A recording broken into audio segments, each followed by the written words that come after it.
Hi everyone. Hello and welcome to the Promax ANZ webinar. I'm very pleased to have Tim Hughes with us, who is here to tell us how we can communicate better in a post or nearly post-COVID world. After his seminar, we will take any questions from you. If you have questions, put them in the Q&A section down at the bottom of the screen and upvote the ones that you'd like to be asked. And Tim and I can get through that after the seminar. But first and foremost, let's get on to Tim Hughes, who's our global expert in brand strategy, founder of The Brief Doctor. You may have seen him in Australia late last year. He's also won a heap of awards and is former chair of Promax UK. And he's talking to us all the way from Denmark, my home country. So without further ado, there he is. Good out and good morning, Tim. And hi. And I hope you're having a lovely morning.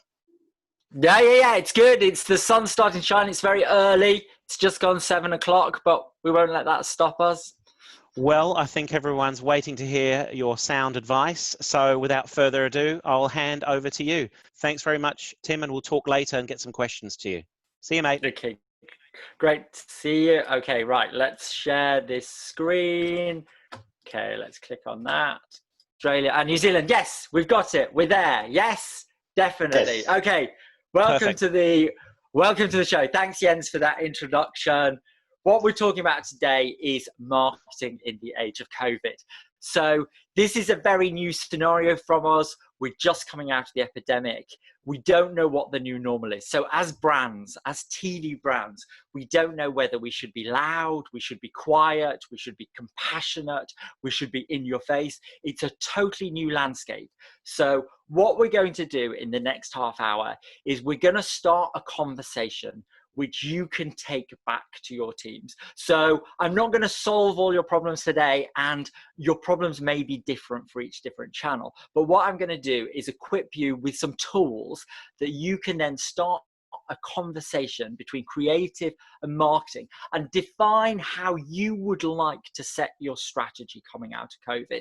And bear in mind, it doesn't have to be one thing and never change, but it'll just give you some tools to think about the next 12 months and where you want to go as TV brands. So there are 3 key areas that I would like to focus on, and that is the state of the industry, well-being, and I'm going to talk about well-being in terms of your viewers, and I'm also going to talk about well-being in terms of your staff and your own mental health, because this has been a crazy time for us. And I think you need to look after yourselves. There's no point rushing into lots of things and then having a bit of a breakdown. We need to make sure that this is a safe industry for everyone. And then we're going to workshop. This is why I said bring pens and paper, because we're going to workshop the idea of what fans mean and how we can make your audience fans, whether they were fans before, whether they're fans throughout, whether they're fans now. We're going to look at how we can use them to develop a bit of a free media strategy. Okay, so those of you who don't know me, my name is Tim Hughes. I am founder of The Brief Doctor, and we're a creative brand strategy consultancy based out of London, but we're also here in Denmark. We're still in lockdown slightly in Denmark, and we work all around the world. This is me prattling on at some global conference or another. And one big thing you need to know about me is that I'm an absolute awards whore. I love winning awards. So everything I'm going to equip you today is about winning awards, but also delivering on your KPIs. And one of the big questions I get asked, because I'm sort of marketing hat, is marketing does one thing, creative does the other. No. You are all one team. Dispel that myth now. If marketing and creative are not hand in glove, you are not going to achieve your goals. And then just for fun, I've done the same jokes for 4 years since I set this company up. This is my great auntie Bertha and me. There's little me there. And she looks just like Dustin Hoffman in the movie Tootsie. She really does. But also looking like Dustin Hoffman in the movie Tootsie, to be more topical in Australia, New Zealand, she looks like your very own Dame Edna. Now, I've been told I'm not allowed to do the voice today, so I certainly will not be saying, "Hello, possum!" crumbs. And I also won't be falling into the trap that I did at Promax Australia and New Zealand in Sydney last year, where I started a fight about who created the pavlova. So I will leave that for you to solve between your two great nations. I think we also need to just spend a minute before we start just saying thank you to this legend, who we would very happily in the UK trade you for this non-legend. So that is my preamble. We're going to go right into the session here. So I'm not going to dwell. If you've seen a brief doctor session before, we do a lot about creative strategy. We're not going to go into too much detail today, but there are certain things that I think you should understand. So I'm going to dip in and out of that presentation. So you might have seen it before, but I'm only going to do top line on it. And I think it is important because it's the things that you can take back to your team, particularly if you've got junior marketing and creative staff working together, that you can say, share these words and they will help you out. That will become more obvious as we go on. Okay, so one of the foundation values for the Brief Doctor is we believe that great briefs are the foundation of awesome creative. And what I talk about when we talk about briefs is it's not just a physical piece of paper. When I talk about briefs in this presentation, I'm talking about your channel strategy. So get your ducks in a row and you will achieve the creative you want. If you get your strategy right, your post-COVID strategy, then you will be allowed, if you're creative people in the room, if you're creative directors, if you're art directors, whatever, if you've got the right strategy, it will allow you to create the sort of work you want. This is why I say marketing and creative always working together, because if you've got the good strategy in place, it allows the creative to take the creative into good directions and make the work that wins those awards. So this is the natural flow of strategy. It's audience, it's strategy, it's creative. So you need to understand your audience, where they are at any moment in time. And now, because we're in this post-COVID environment, they're probably in a different mindset than they were before. You then take that audience information, call it insights, call it whatever you like. You know, you'll be working with your research team on this to set your strategy. Now, your strategy isn't just super serving that audience. Your strategy needs to be what you want to achieve for your brand. What do you want to achieve with tone of voice and things like that? It is extra things, not just the natural flow of what your audience is. And then that goes to your creative, which then you can take in whatever direction you want. That's where you bring your channels to life. You add that personality, you infuse it with whatever you want to do. So the brief poses the problem and creative seeks to solve it. So getting on into the specifics of COVID-19. So most of us, I know New Zealand's totally now out of lockdown. Australia isn't far behind. What are people thinking? What are they doing? What's the change to the TV landscape? We've all been quarantined, coronatine. So we've all been changing the relationships we have with whoever lives in our household. Lots of people who have families with kids, the kids haven't been at school, they're going back to school. What are the changes that you need to make in terms of your communication? Now, think commercially on this as well, because you will have opportunities to maybe do brand partnerships. You might be asked to do something for a certain advertiser that comes back into your channel. Money has gone out of the business. So what we're looking to do creatively is to create a great environment that brings your audience back in, but it also makes you more competitive to wherever you get your revenue. So if you are a dual revenue business, that you are getting some affiliate money and you're getting some advertising money, then how do you make that messaging work really well that advertisers want to spend on you? If you're a subscription service, how do you target your audiences so that they don't churn out? They might have been heavy viewers throughout COVID. Now they might be thinking times are hard, they don't have so much money to spend. Is TV, is their subscription package something they might downgrade or churn off? And it's up to you to create an environment that they don't. We'll look at ways that you can do that in a little bit. So what comes next? That's a big question. We're just going to look back at what happened with COVID. So across the world, TV viewing was up. Now, if you speak to Nielsen, who is the big global researcher, they're saying that TV viewing was up about 60 to 65%.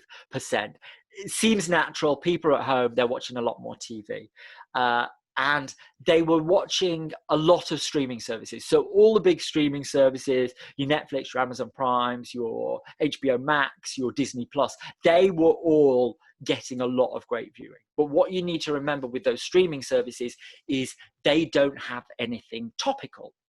A couple have a couple of topical shows, but people talk about linear broadcast, that was massively up too. So people are coming into linear for topical daily shows, morning shows, the news. There was a massive big uplift in kids TV, which means maybe it was a bit of a surrogate babysitter. So linear TV and more traditional broadcast methods certainly were up. Don't let people say that the messaging that comes out of COVID is people have moved to streaming, because they have, but in many other ways, they have not. Linear TV is still very much alive. But this is what we just touched on before. Ad revenue is down. Might come back to the market later in the year. Brands are being a little bit tentative, and it's up to you to create the creative channel, that brand identity, that unique selling point that means brands want to spend with you rather than spend with your competitors. So this is another interesting thing. Production is not really happening at the moment. I know it's starting to start up again, but what will that look like? Is production going to be more expensive going forward with certain restrictions in place? Now, that might be a good thing for our Promax industry, because, you know, the people we work with, DOPs, lighting, hair and makeup, craft services, there might be more jobs going on for them. But are they going to be taking production money that your CFO is going to try and take out of marketing? In which case, you need to be able to make the case to the business owners, to the CFOs, that marketing needs money right now. You're going to have to spend if you want to be a player in this new post-COVID environment. So who's going to be winning?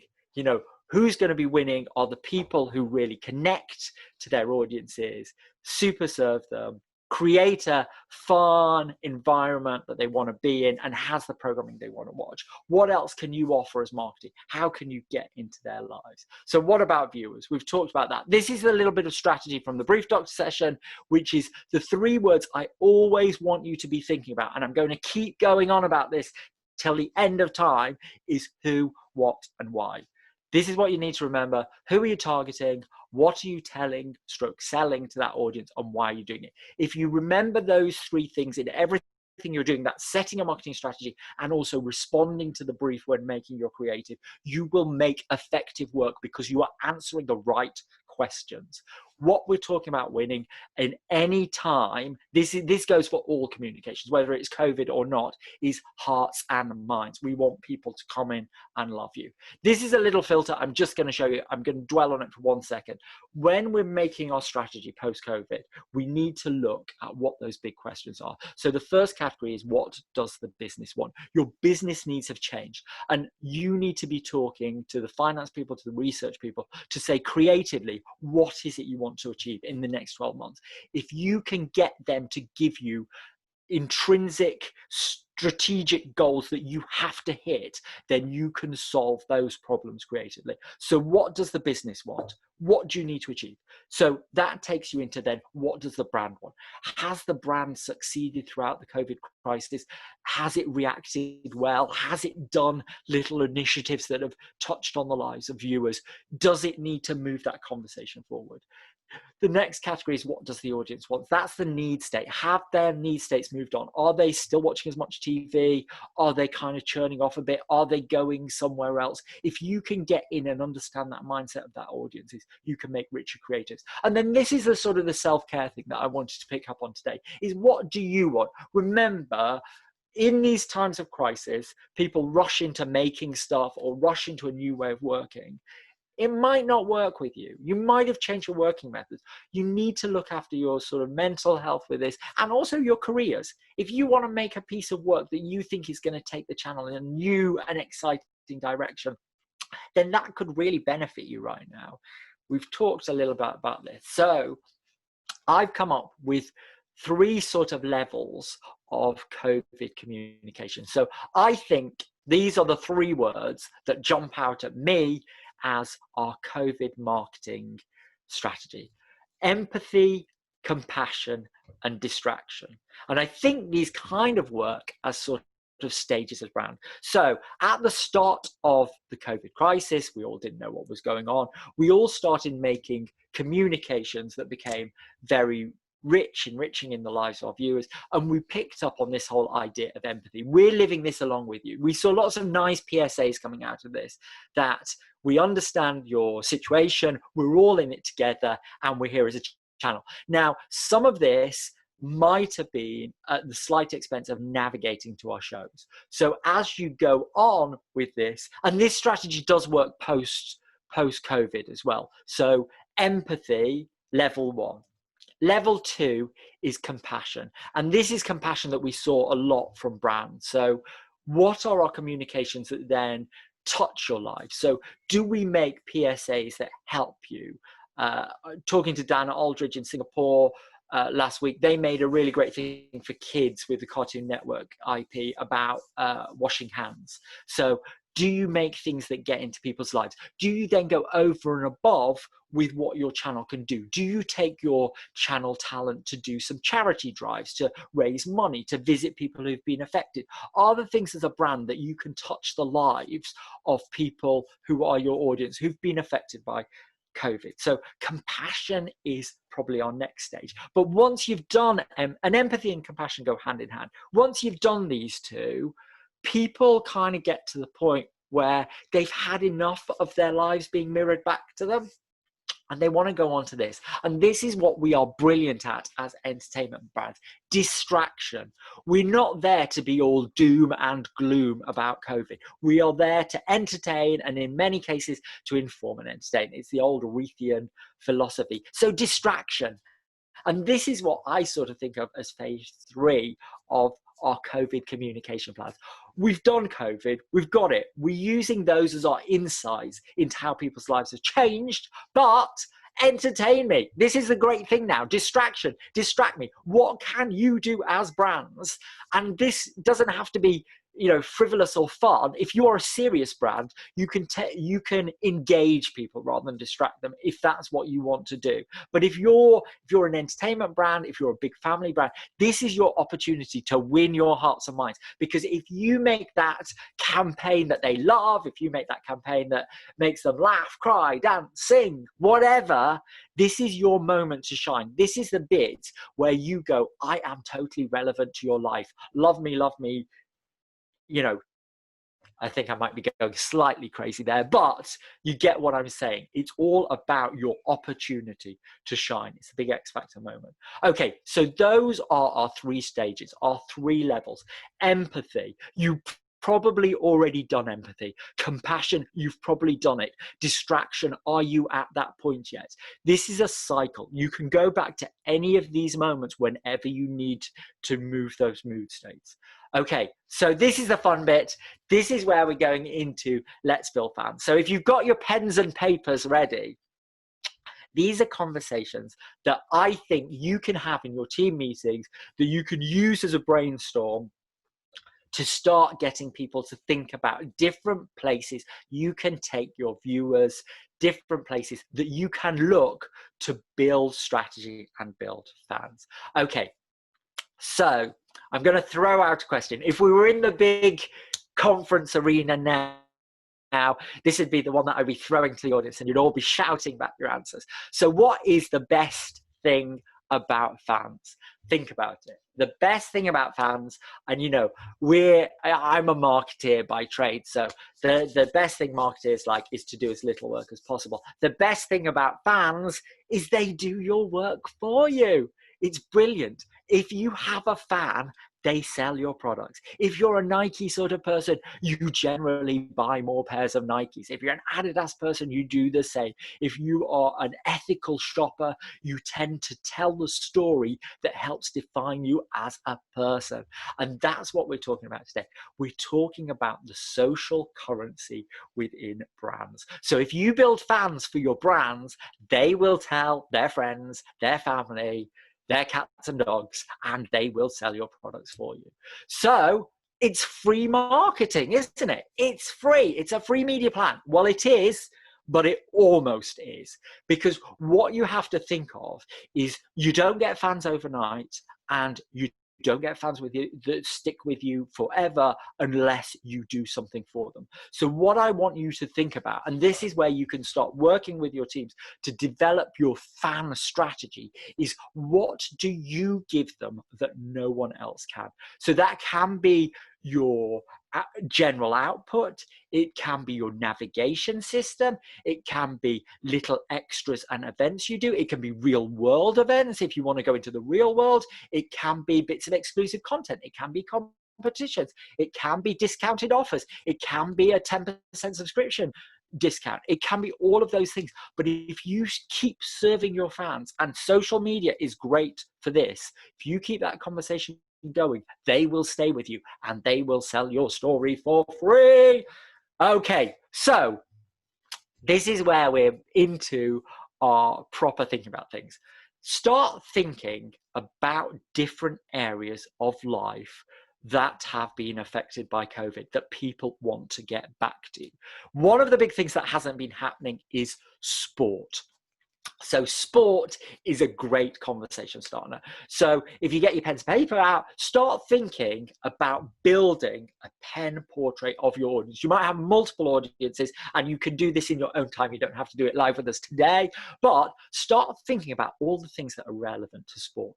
What is the idea of sport? Is it a builder of community? Is it a form of exercise?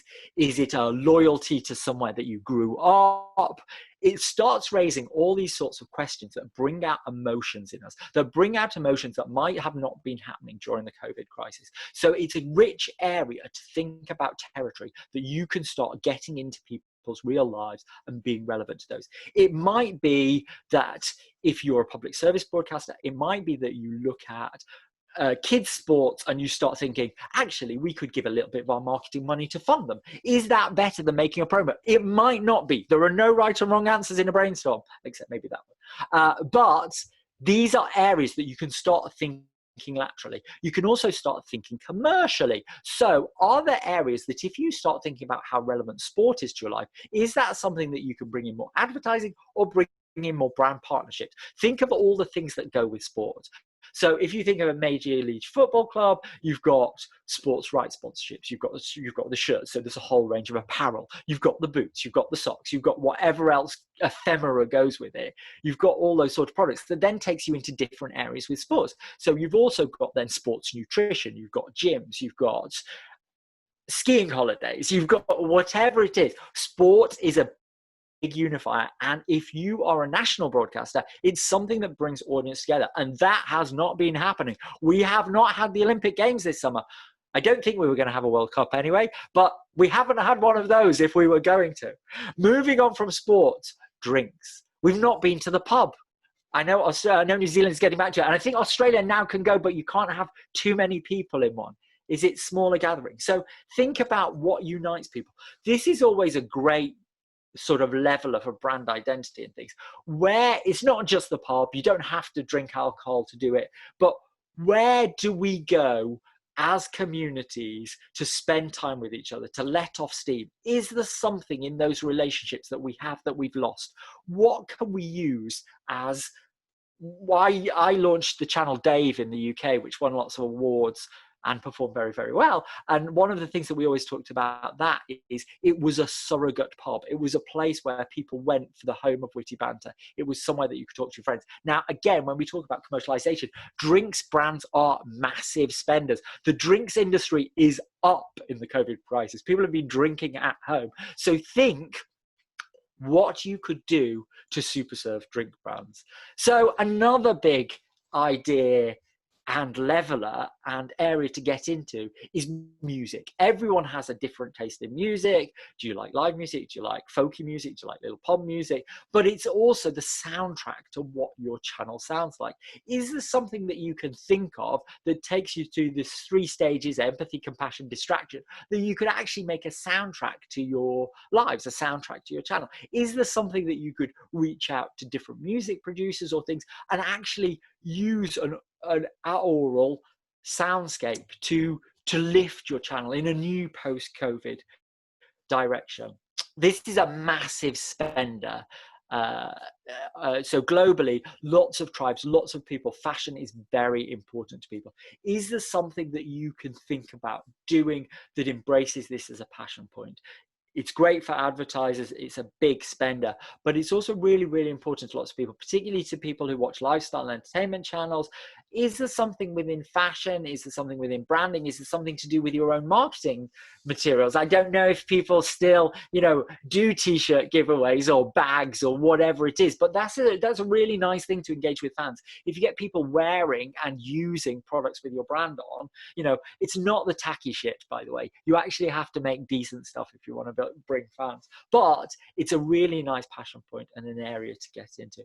Along with fashion is smells. Now, I'm putting smells in this because we can't really do TV smells as of yet, but what we can do is think about what smells do for us. We're thinking about all the senses.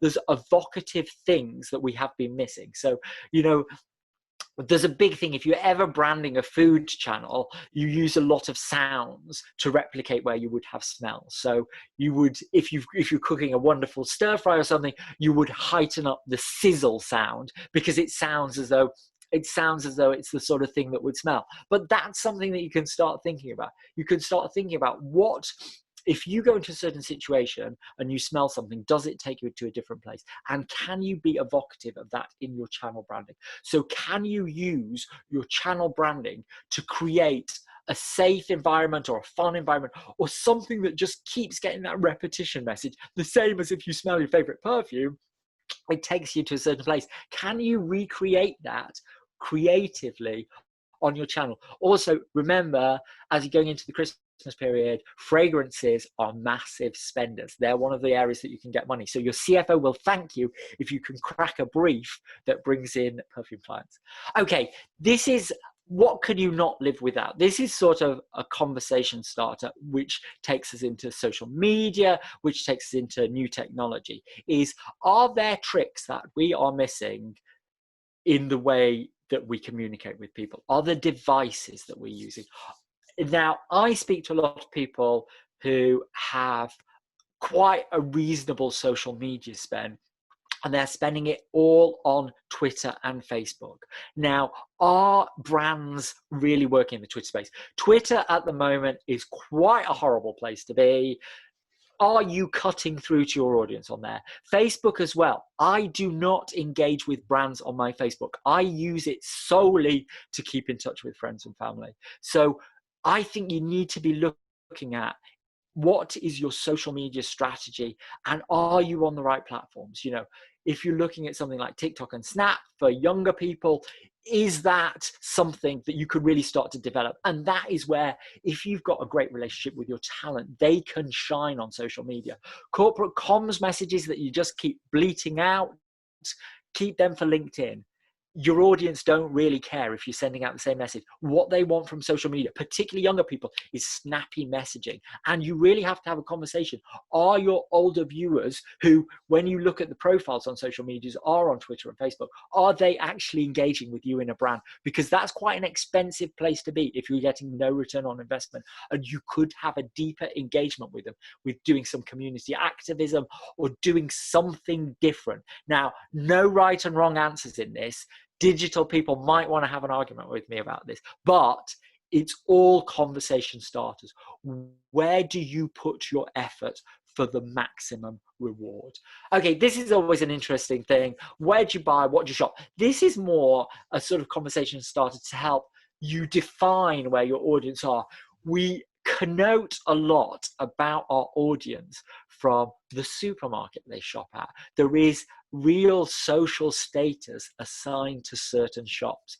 We have in the UK, we have a shop called Waitrose, which is considered the posh shop. We have a shop called Lidl that is considered the not so posh shop. But what you get at Lidl is massive value for your money. What you get at Waitrose is a quality product and a lifestyle choice that says, I've made it. I'm very middle class. But you don't get your whole shopping for super cheap. There's lots of things that define people in their relationship with stores. And that helps you build as a brand. If you can get into that pattern, There was a big thing. So there's a mid-range shop in the UK called Sainsbury's. And there was a big thing a couple of years ago that Sainsbury's shoppers started shopping at the cheapest shops, the Adults and the Aldis and the Lidls, because it became a social currency of them saying, look how cheap I got this for. It became a very middle-class pastime to be shopping at the cheaper place because you're getting bargains, you're getting value for your money there. There are great things when you look at how people live their lives that you can use to create this pen portrait of them and then super target that advertising to them. If you understand the insights that drive them, bear in mind, this is where Promax Awards are won. If you understand one little thing about a viewer and you can tap into their psyche, then that is where they start becoming a fan, because you understand them. You're not just churning out messages to them. What do you love? So people have been missing certain things. They're getting back into things that they used to do that they couldn't do because of COVID lockdown. This is your opportunity to, as a brand, as an organization, get into passion points and think, I am going to focus on one thing because that is what my audience likes. And bear in mind, you don't have to do that one thing forever. You can change as the story goes along. This is something interesting I want to talk to you about. Who's in your family? People have been locked down with different family members, and all families are not conventional. As marketers, we do fall into a habit that we tend to define our audience as we have grown up ourselves. Now, that might not be the case. Blended families, bigger families, lots of different people in the families. Look, if you can target minority groups within your audience, they will love you more for it because you are identifying them and you are celebrating them. It is all about celebration, which brings you to outside of your conventional family. There is also your tribe. Who do you identify with? What other areas can you get into? Now, I don't want any tokenism in this. Brands who kind of put their foot into getting into, community groups and different lifestyles and then don't follow it up with their actions are bad brands, and you shouldn't work with them. So also, this is the one that's really important to me because I just drove 15 hours across Europe with a cat in the car. There's other things on people's time. People have pets, people have whatever it is going on. They're all different product sectors that you can bring in.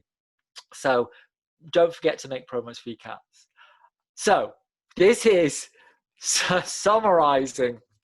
I made myself laugh there. That's terrible. This is summarizing what we're talking about with that strategy that I want you to take back to your teams and start developing what you're going to do over the next 12 months. So why do you want to win fans, not just have customers? Because fans will increase your sales through loyalty. And that's what we're talking about. We're in this business to make money as well as wonderful programming and great creators. So return visitors coming into your networks who might have lapsed off to one of those streaming services, who might be just coming in for you for little things, for news or current affairs or your daytime show throughout COVID. We want them to come back, and we want to create a deeper engagement with them. What we want to understand is how they've been through this COVID experience, and we want to engage deeper with them because we know if we engage deeper with them, they will spend more time with us. We will make more money from them. And they are free marketing because when they are selling our story, when they are telling our story, when they are loving our brand, they are telling other people, and that is free media. So what we're looking at doing is moving customers into fans and fans becoming advocates. Advocates because they're telling our story for us. It's not just about individuals. That's a really hard marketing sell if you're just going after individuals. If you're going after groups, you are covering much more ground. So my rules for the content that you need to make to get into these audiences is it needs to be pertinent, it needs to be rewarding, and hopefully it is shareable. I was going to use the word viral for shareable, but I don't think that's particularly appropriate at this time. So I wanted to share with you a couple of brands who I've been spending extra time with in COVID lockdown. One is Spotify.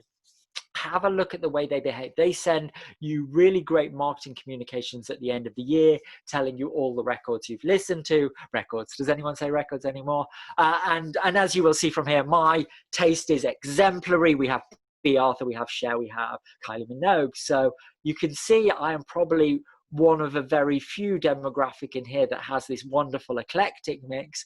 But what you can see by Spotify showing you what you were listening to is they understand me as a viewer. Now, I'm going to tell you an interesting story about this. There was a bank in the UK who did a similar thing, that they said these shoppers. So the way Spotify works is it sends you a list of all the things you listen to. A bank in the UK did a similar advert, that they sent stuff out saying, we had someone who kept buying this product, a lonely person who kept getting the same takeaway every week, blah, blah, blah, blah. And it really backfired on them, because people were saying it works great with music content that you're quite happy to have shared.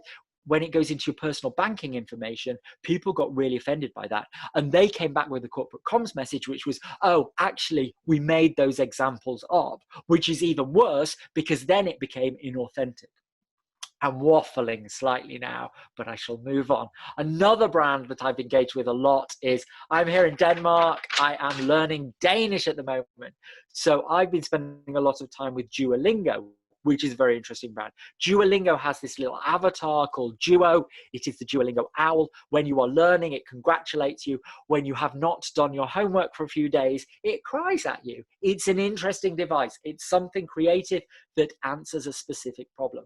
This is another thing I've been using a lot, is Les Mills On Demand. It's a New Zealand company. It's workouts at home. If we are not going back to the gyms as much as we were, what are we doing to exercise in that time?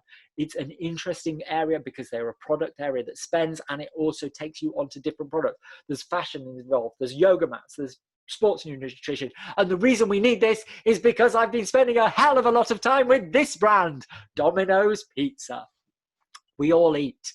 So an interesting area to understand is foods that really excite your audience. And then this is something I think Andy McNeil at ABC got me onto this. That's what I reckon. This for me has been the highlight of lockdown. This guy is hilariously funny. If you've not been watching his YouTube videos, see, another media outlet for social media, YouTube, you need to check him out. He's hilarious. He does very good cooking, and says a rude word about jar sauce. So what I want to talk to you, finally, we're getting to the end of the presentation now, is whenever you're communicating in this post-COVID environment, you need to be trust. You need to be authentic. You need to decide what you want, and you need to go for it. There's nothing worse than sort of setting out audience-based, insights-driven strategy and then being half-assed about it. You may as well not bother. You may as well just promote the shows and just promote them in a formal manner. If you can build trust with your audience, it allows you to get into their lives. Once you get into their lives, it allows you to have a deeper relationship with them. You want to make me, as a viewer, love you as a brand. Remember our filter. What does the business want? What does the brand? What does the audience want? What do you want? You are in charge of your own careers. You are in charge of your own destinies. You really have an opportunity now to shine in this post-COVID environment. So think about where you get your motivation from your team, from yourselves. Work together with each other to build the channels you want to be. You need to make yourself love you. This is self-care. You need to look after yourselves in this post-COVID time. And we need to remember, Black Lives Matter. There are bigger things than television happening in the world. If you are going to look at one thing this year, look at yourself as an organization and think, how does this phrase apply to you? But don't ever use it for cynical marketing. You need to look at your structures. You need to look at it as a business. If you don't deliver on this, you will be left behind. I will leave that there because I'm not the one qualified to talk about that, but I think it's a conversation that's going to happen this year. So back to sort of the end of it, we believe that great briefs, that is strategy in general, are the foundation of awesome creative, and we hope you do too. These are all sorts of things we do as a Brief Doctor. We do consultancy on creative brand strategy. We do change management and team structures. We do development workshops and training. That's my plug. I'm plugging our business, and you can check all of that out on our website. We might even send you some free bog roll if you don't have any, thebriefdoctor.co.uk. I'll do the accent again just because I can. Hello, possums! And that's it, questions and answers. Woo! Are you there, Well, Jens? I am indeed. Hey, thank you very much for that, Tim. That was absolutely brilliant. I'll give you a little round of applause. I'm sure everyone else is going wild for you. They are actually. I can hear some people clapping on our floor. That's excellent. Thanks so much, and that was excellent. Now the thing that I'm looking at is that there are no Q&As yet on our little Q&A. If anyone has a question for Tim, then please put it into the Q&A section and type away. In the meantime, I'm going to fill with a little question from me because I'm curious. You've been around Europe and you've seen a lot of the work that's come out during COVID and post-COVID now. Have you seen any great work from a network, PSA or otherwise, that you just thought, hey, that's great marketing / creative that springs to mind? Yeah. So I was, I don't know the name of the campaign, but it was from ABC, and so they've been doing these songs all across Australia, and so they've been getting different members of the community to do it. But they did a really brilliant one in Australian Sign Language. So it was. Yeah, so it's something. I saw that on my Facebook as well. That was, I believe, Di Constantini's team, I believe, over in Australia. So that was fantastic. Yes. And what I loved about that is the fact that so they'd been doing with different groups of people the singing version, and obviously, if you're deaf, you can't hear the singing version. So actually, the sign language version was really inclusive. So what it did is it was a great example of lateral thinking, because it thought really about the audience. It thought about an audience within an audience that weren't going to benefit from the thing they're doing, and included them. And I think that's when we talk about super serving, because you've identified a need and you've included them. So it's not tokenism. It's actually, look, you're all part of this same team and we've done it together. And it was really heartwarming and it was really good. And that's the sign language for nice. Well done. I think that's brilliant, and thanks for answering that question. Another question. Anyone has a question, please type it up now and we'll have a little readout. But for now, in regards to content, now I know you've seen a lot of content coming out across Europe and so on. What do you think content will look like here on in, or from now on? Do you think there'll be a shift to more empathy-driven content? Over to you. Do you know what? So this is kind of like when we talked about sort of like the empathy stage of things. I think it's had its moment. So what was happening a lot with filming was you would have social distancing on sort of magazine shows, people sitting too far apart, and then everyone else would be at home over this very lo-fi, over Zoom or whatever. So you'd have people in their homes, and it was nice because we all feel included. It was compassionate. We're all in this together, and it had that sense of it. But actually, what I think we're going to go back into is we're going to start spending on things. And I think we will be looking at, I think commissioners will be looking at, how do we cheer people up? So I think comedy will be commissioned more. I think music events as we come out of it. What has worked very well is sort of topical, the topical shows that might have used to be studio based have been on Zoom. I think they'll be coming back.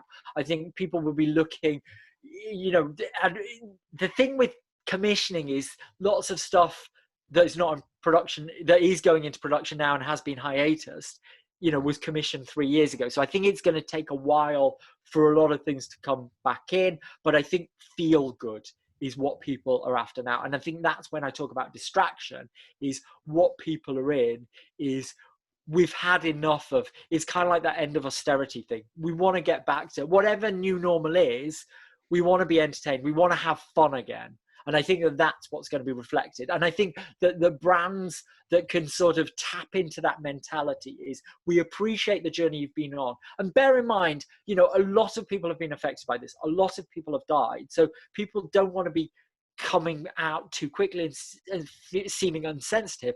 At the same time, we can't be doom and gloom forever. We have to move on from this. Excellent answer. And Tim, I'm very excited. We have a question from Samira. How about that? I'll read it out for you.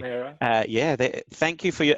She says, "Thank you for another awesome session," which is good to hear. You're welcome. How do you convince your business that your brand needs to sit authentically within this time where the not so pleasant speech marks realities are being experienced by your viewers, rather than keep going as if nothing is happening to people's lives? Yeah, that's a really good question, and it's also convince the business to give you the money to spend on that. So I think what is good to convince as a business is look at a 12-month rolling plan. So look at between now and say December, and then by this time next summer, of what the stages you want to take people on that journey is. And if you are like a more public service based broadcaster, then maybe you do have to go a bit slower.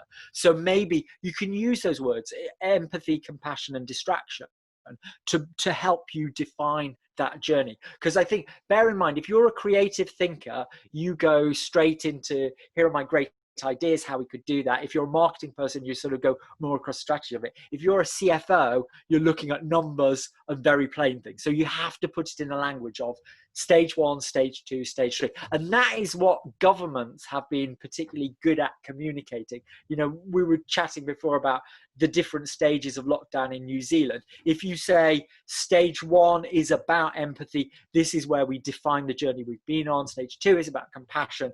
This is where we share the experience, but we start moving on in terms of a brand. And stage 3 is total distraction, that this is our strategy going into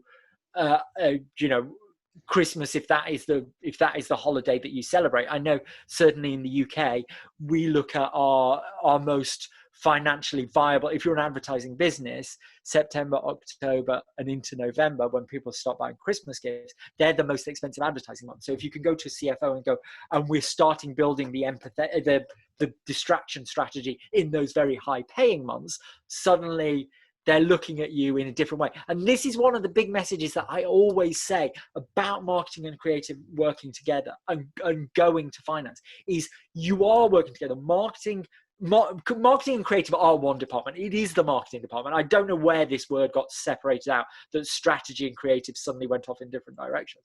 But that is the story that you tell creatively, that your marketing people work with research, work with finance, work with your commercial team to put together the story of what you need to achieve. And that's where you link in the creative and go, creatively, this is what we're going to do. And I think that's the thing. When you're working with business leaders, when you're working with financial people, they can't conceptualize creative. It's not in their gift. But what they can do is follow the message. So they will trust you if you tell them the story that you're going to tell. So if you give them the strategy, they're not that bothered about the creative. They'll leave it up to you, and they'll allow you to make better creative work, because they won't be just looking at a line in the budget. But I do think you need to spend. I do think, and this is what I worry about, is that it's very easy to cut money from creative budgets now, because it's looked at by some people, not by all, as a cost. And marketing is not a cost. Marketing should be bringing more money into the business than it is spending. And I think it's very naive for CFOs to cut big chunks of marketing budget right now, because I think you need to communicate. Well, I talk a lot, don't I? No, it's fantastic. You just answered my next question without realising. Thank you very much for that. Now, I'm going to give people a couple more seconds if they want to type in another question. Do hurry up and type something in. If not, while we're waiting, if anyone wants to do that, I'm going to ask you one more question. What are you looking forward to the most once we come out of this post-COVID or near post-COVID situation, personally or professionally? Yeah, personally and professionally. I think it's kind of like connecting. I think it is connecting back to sort of family and friends. You know, I've not seen my mom for 3 months. So you could, Zoom's great. Whatever FaceTime, whatever platform you're using, they're really great to keep in touch. But they're not. It's not that physical contact with some people. Some of my friends have just bought an amazing house in America, and I want to go in their pool, to travel again, to experience things. I think it is that, and that is what we've been talking quite a lot about today. It's everything feels a bit transient. Everything feels a bit perfectly working, but not personal. And it's once we get back to the personal, once we can start having those relationships again, those personal touches, I think we will grow as people. I think it's really difficult, isn't it? When you watch the news and you're seeing numbers and you're seeing people falling ill, people dying, but we're not seeing any we're not seeing any footage of it. It almost feels as though we're numb to it now. It's just information on paper. And once we get back to human connection and we get back to seeing each other, I just think that will be better.